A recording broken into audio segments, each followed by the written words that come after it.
नमस्कार. मी भाऊ तोरसेकर. तुम्ही बघत आहात प्रतिपक्ष. मित्रांनो,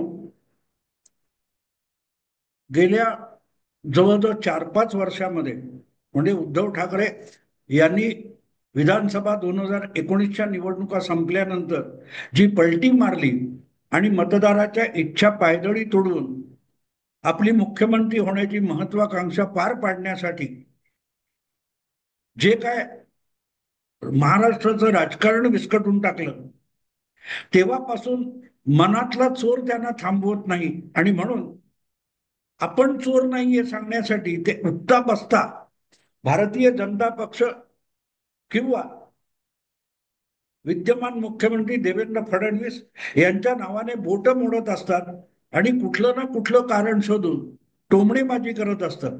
आणि म्हणून एक प्रकारे गेल्या 5-6 वर्षामध्ये उद्धव ठाकरे यांची ओळख टोमणेबाज, टोमणे सम्राट किंवा टोमणे पाटील अशी झालेली आहे. आणि अनेकदा प्रसंग नसतो, पण कुठून तरी काहीतरी आणायचं, अपशब्द वापरायचे किंवा टोमणे मारायचे. आणि हे लोकांच्या लक्षात येतं, लोकांच्या लक्षात येतं. पण टोमणे कसे मारावेत हे तरी शिकून घ्यावं, तशी इच्छा सुद्धा उद्धव ठाकरे यांना होत नाही. हे त्यांचं दुर्दैव आहे आणि त्यांच्या पाठीराख्यांचं, समर्थकांचं दुर्दैव आहे.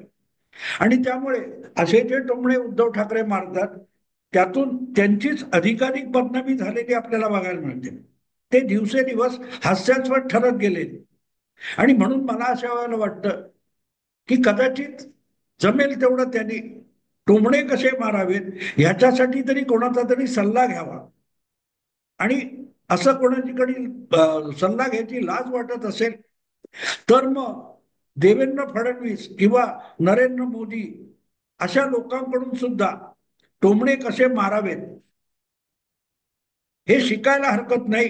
त्यांचा फुकट क्लास चालू असतो. ज्या पद्धतीत मोदी, शहा किंवा देवेंद्र फडणवीस वगैरे बोलतात, त्याचा अभ्यास केला तरी कळेल. आपल्याकडे मराठीमध्ये फार सुंदर म्हण आहे, लेकी बोले सुने लागेल.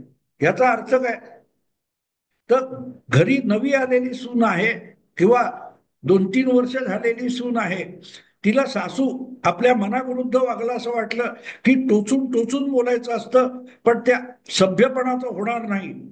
म्हणून चतुर असलेली सासू काय करते, तर जाणीवपूर्वक आपल्याच मुलीला बोलते, लेकीला उद्देशून बोलते, टोचणारं बोलते, ओरवाडे काढणारं बोलते. पण ऐकणारी सून चलाख असेल, चतुर असेल, तर ती सून ओळखते की हे मुलीला उद्देशून सासूबाई बोलत नाहीत, हे आपल्याला म्हणजे सुनेला उद्देशून बोलतायत. पण शब्दामध्ये सुनेला पकडता, आपल्या सासूला पकडता येत नाही, याला सभ्यता म्हणतात, चतुराई म्हणतात. आणि तुम्हाला दुसरी गोष्ट सांगितली पाहिजे की आपल्या मनातलं जे पाप आहे ते लपवता येत नाही. म्हणूनच उद्धव ठाकरेंना उठता बसता देवेंद्र फडणवीस यांच्या विरुद्ध काही ना काही बोलण्याची इच्छा अनावर होते. जगातला कुठलाही विषय घ्या, मोदी, फडणवीस, अमित शहा, भाजप यांना बोचकारे काढल्याशिवाय उद्धव ठाकरेंना चैन पडत नाही आणि त्यातून ते टोमणे येतात. पण टोमणा कसा मारला पाहिजे याचं एक उत्कृष्ट उदाहरण समोर आलं. आणि देवेंद्र फडणवीस हा, मी नेहमी सांगतो की माझा आवडता नेता असला तरी तो बिलंदर राजकारणी आहे, अत्यंत मुरब्बी आणि मुत्सद्दी राजकारणी आहे. ज्या सहजतेने समोरच्याला नामोहरम देवेंद्र फडणवीस करून टाकतात, ते जर बारकाईने अभ्यासलं तर कळेल की अत्यंत सुसंस्कृत आणि सभ्यतेचा मुखवटा जरी देवेंद्र फडणवीसांनी पांघरला असला तरी जिव्हारी लागेल असा टोमणा मारू शकतात. आणि असाच टोमणा त्यांचा काल परवा मला ऐकायला मिळाला आणि मला वाटलं की वा, देवा भाऊ क्या बात है. लोकांच्या नजरेत आणून दिलं पाहिजे की हे कोणाला उद्देशून बोलले. वरकरणी बघितलं तर तो भाजप पुरता मर्यादित विषय वाटेल, पण नाहीये. त्यामध्ये उद्धव ठाकरे यांना अक्षरशः रक्तबंबाळ करून टाकल्यासारखं एक वक्तव्य देवेंद्र फडणवीसांनी केलंय. पण तरीही कोणीही हे वाक्य हे उद्धव ठाकरेंना उद्देशून बोललेलं आहे आणि उद्धव ठाकरेंना अक्षरशः रक्तबंबाळ करणार आहे. हे लक्षात सुद्धा येणार नाही. आणि म्हणून मला असं वाटलं की हे आपण आपल्या श्रोत्यांच्या लक्षात आणून दिलं पाहिजे. विषय होता की देशाचे पंतप्रधान नरेंद्र मोदी हे नरेंद्र मोदी नागपूरला आले. पंतप्रधान झाल्यानंतर पहिल्यांदाच संघाच्या मुख्यालयाला या संघाच्या पूर्व प्रचारकाने भेट दिली. आणि आता मोदी आणि भागवत यांच्यातली भांडणं मिटतात न मिटतात, पुढचा भाजप अध्यक्ष कोण याच्याविषयी भरपूर बडबडे उडाले. संघ भाजप आणि नरेंद्र मोदींचा वारस शोधतोय अशी सुद्धा चर्चा सुरू झाली. या पार्श्वभूमीवर एक प्रश्न मुख्यमंत्री देवेंद्र फडणवीस यांना विचारला गेला. कारण पंतप्रधान नागपूरला आले असताना आणि त्यांचे वेगवेगळे समारंभ झाले, त्या समारंभामध्ये देवेंद्र फडणवीस सुद्धा हजर होते. आणि त्यामुळेच भाजपचे भावी अध्यक्ष आणि नरेंद्र मोदी यांचा वारस याची चर्चा माध्यमात सुरू आहे. तो संदर्भ पकडून ज्या ज्या माध्यमामध्ये चर्चा झाल्या त्याच्यात संघाला भावी पंतप्रधान म्हणून देवेंद्र फडणवीस हवेत ही सुद्धा एक चर्चा आली. मोदींच्या 10 वर्ष मोदींना झाली आहेत आणि अजून मोदींचं वय 75च्या पुढे गेले. त्यांनी निवृत्त व्हायचं ठरवलं किंवा संघाला मोदींना निवृत्त करायचं असेल तर मग वारस कोण याचीही चर्चा सुरू आहे. संघात तशी आहे की नाही माहित नाही, पण माध्यमांमध्ये जोरात चर्चा चालू आहे. आणि या पार्श्वभूमीवर मग योगी असतील, अमित शहा असतील यांची नावं घेतली जातात. तसंच देवेंद्र फडणवीस यांचं सुद्धा नाव घेतलं जातं. आणि म्हणून तोच संदर्भ घेऊन एका पत्रकाराने देवेंद्र फडणवीसांना हा प्रश्न विचारला की मोदींचा वारस म्हणून तुमचं नाव घेतलं जातं, तुमचं काय मत आहे? तर आपण त्या स्पर्धेत नाही हे अस्पष्टपणे सांगताना देवेंद्र फडणवीसांनी प्रत्यक्षात उद्धव ठाकरे यांना टोमणा मारलाय. पण उद्धव ठाकरे किंवा शिवसेना हे दोन शब्द सुद्धा फडणवीसांच्या त्या वक्तव्यात समोर आलेले नाहीत. गमतीशीर गोष्ट आहे मित्रांनो. आणि तरीही मला वाटतं की तो सगळ्यात जिव्हारी लागणारा असा टोमणा फडणवीसांनी उद्धव ठाकरेंना मारलेला आहे. देवेंद्र फडणवीस म्हणाले की वडील जिवंत असताना वारसाचा विषय म्हणून मुलाच्या नावाची चर्चा सुद्धा होत नाही. ही आपली भारतीय संस्कृती आहे, ही आपली हिंदू संस्कृती आहे की वडील हयात आहेत आणि मुलांनी वारस म्हणून मागणी करावी किंवा जे काय असेल ते, हे आपल्याकडे होत नाही. ही मुघल संस्कृती आहे. आणि याचं कारण सरळ आहे, तुम्हाला माहिती आहे ही औरंगजेब हा विषय सध्या आपल्याकडे गाजतोय. आणि औरंगजेब म्हणजे कोण? ज्या औरंगजेबाने जिवंतपणी आपल्या बापाला, जन्मदात्याला शहाजहानला आग्र्याच्या किल्ल्यात कोंडून ठेवला होता, बंदिस्त करून ठेवला होता. तो शहाजहान यमुने पलीकडच्या आग्र्याच्या किल्ल्या पलीकडे असलेला ताजमहाल बघून बघून खंगून खंगून मेला. आणि त्याला त्या अवस्थेत नेणारा कोण होता? तर साक्षात त्याचाच मुलगा होता, जो आपल्याला मुघल साम्राज्याचा वारसा आणि हक्क मिळावा म्हणून आपल्या बापालाही तुरुंगात टाकतो, आपल्या भावंडांना मारून टाकतो. ही संस्कृती आपली नाही, ही मुघल संस्कृती आहे. बापाच्या जीवनपणी त्याला मारून टाकून किंवा बाजूला करून वारसा मिळवणं ही आपली संस्कृती नाही, मुघल संस्कृती आहे. असं देवेंद्र फडणवीसांनी या प्रश्नाला उत्तर देताना सांगितलं. ही आपली संस्कृती नाही. जोपर्यंत पिता, जन्मदाता हयात आहे तोपर्यंत मुलाच्या वारशाची चर्चा पण होत नाही. ही आपली संस्कृती आहे. आणि ती चर्चा होते ती मुघल संस्कृती आहे. हे सांगताना देवेंद्र फडणवीसांचा रोग कुठे आहे बघा. आजच्या भारतीय राजकारणामध्ये पिता, जन्मदाता हयात असताना पक्षाची संघटना, संस्था, सत्ता, अधिकार आपल्या हाती घेण्यासाठी आणि घेऊन ती संस्था बळकावण्यासाठी प्रयत्न करणारे कोण कोण आहेत हे तपासा. मग देवेंद्र फडणवीस यांचा रोग कुठे होत आहे कडे. तसं बघायला गेलं तर नरेंद्र मोदी हे काय देवेंद्र फडणवीसांचे वडील नाही, वडील धारे आहेत, वयाने जास्त आहे. अगदी थोडंफार फरकाने वडिलांच्या वयाचं आणि देव मोदींच्या वयाचं साम्य आपल्याला शोधता येईल. आणि म्हणून आजच्या राजकारणामध्ये किंवा भाजपच्या घडामोडींमध्ये नरेंद्र मोदी हे वडीलधारे आहेत, ते वडिलांच्या जागी आहेत असं देवेंद्र फडणवीसांना सूचित करायचं. पण दुसरीकडे बघा मित्रांनो, दुसरीकडे बघा की त्यामुळे मोदी हयात असेपर्यंत किंवा मोदी स्वतःहून बाजूला होत नाही तोपर्यंत त्यांच्या वारसाची चर्चा भाजपमध्ये किंवा संघामध्ये होणार नाही हे फडणवीस यांना सूचित करायचं आहे असंच आपल्याला वाटतं. आणि असं आपल्याला वाटावं हे वरकरणी देवेंद्र फडणवीस आपल्या शब्दातून सूचित करतात.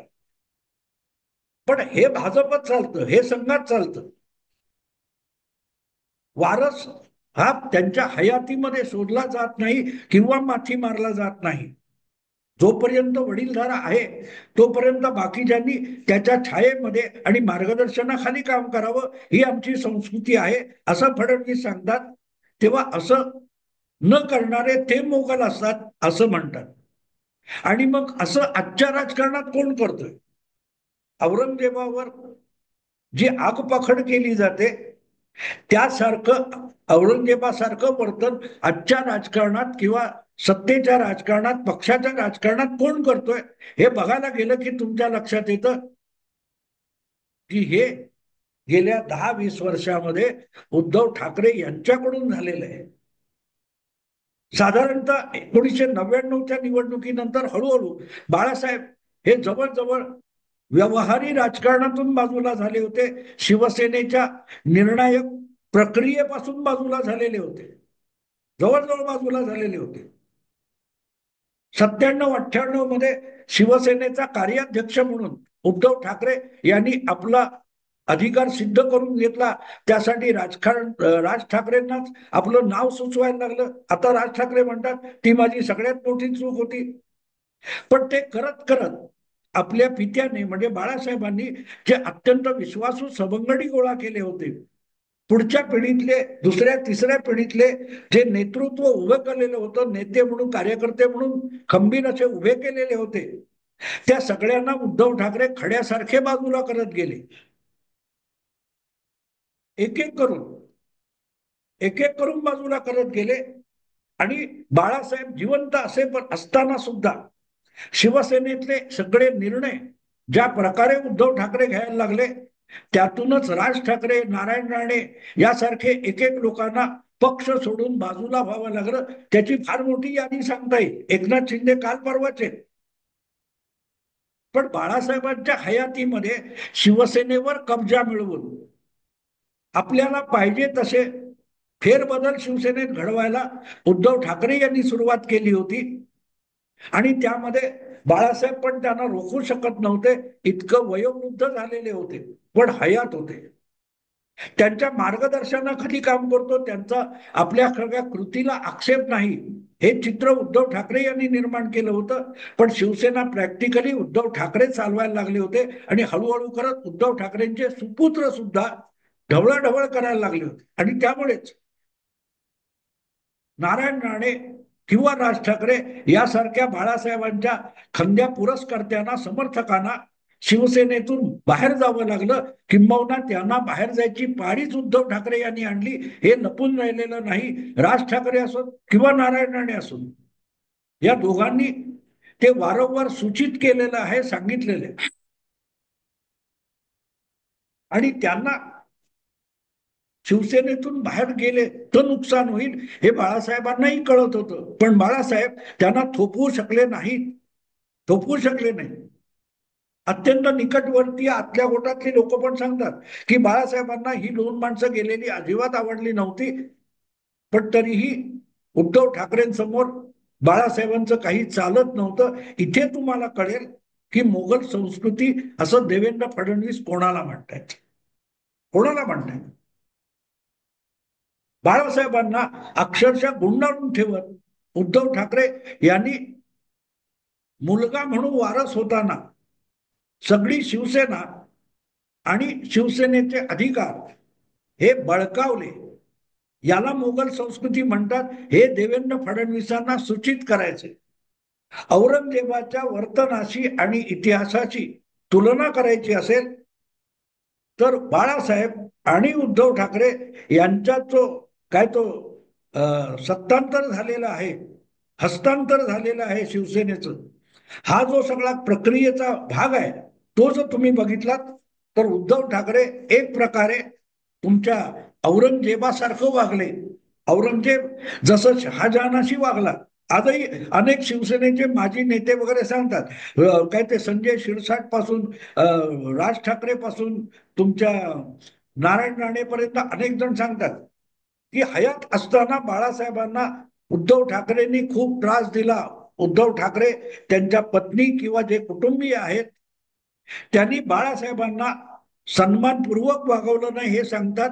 त्याची तुलना औरंगजेब आणि शहाजहानाशी होते. आणि होता होता जसं औरंगजेबानंतर किंवा औरंगजेबाचा सगळ्या बळकावण्यातूनच हळूहळू करत मुघल सल्तनत, मोगल बादशाही आणि जे साम्राज्य होतं हे विस्कटत गेलं, खिळखिळं होत गेलं. नेमकी तीच अवस्था उद्धव ठाकरे यांच्या कालखंडामध्ये शिवसेनेची होत गेलेली. बाळासाहेबांनी निर्माण केलेलं साम्राज्य किंवा प्रबोधनकारांपासून चालत आलेला वारसा हा हळूहळू करत आपल्या हुकुमशाही आणि मनमानी आणि बळकावणं यातून उद्धव ठाकरेंनी कसा मातीमोल करून टाकला याचे पुरावे बाकीचे सगळे सांगतात. पण तो शब्द किंवा तसं काहीही देवेंद्र फडणवीस आपल्या बोलण्यातून सांगत नाहीत. पण ते मोगल संस्कृतीचा उल्लेख करतात.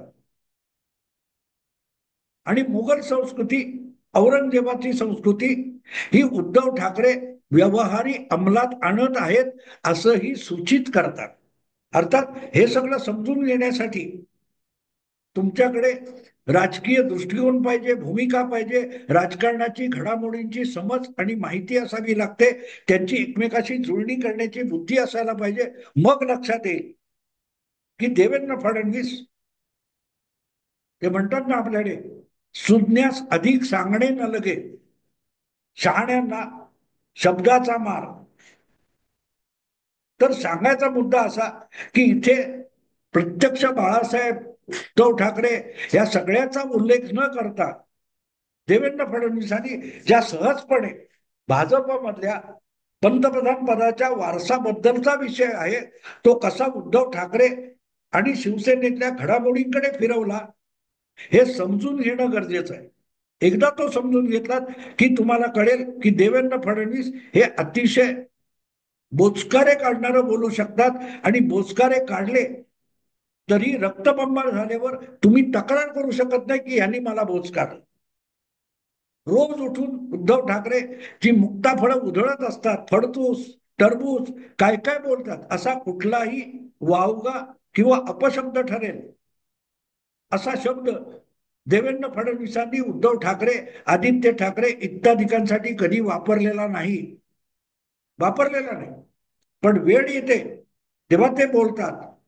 काही प्रमाणात तुम्ही शिंदेकडेही त्या दृष्टीने बघू शकता. गुवाहाटीला असताना सुद्धा मला आठवतं दीपक केसरकर हा शिंदे गटाचा पहिला प्रवक्ता होता आणि त्यांनी स्पष्टपणे गुवाहाटीतून सांगितलं होतं, आम्ही ठाकरे परिवाराच्या विरोधात एक चकार शब्द बोलणार नाही, मातोश्रीच्या विरोधात आम्ही काहीही बोलणार नाही.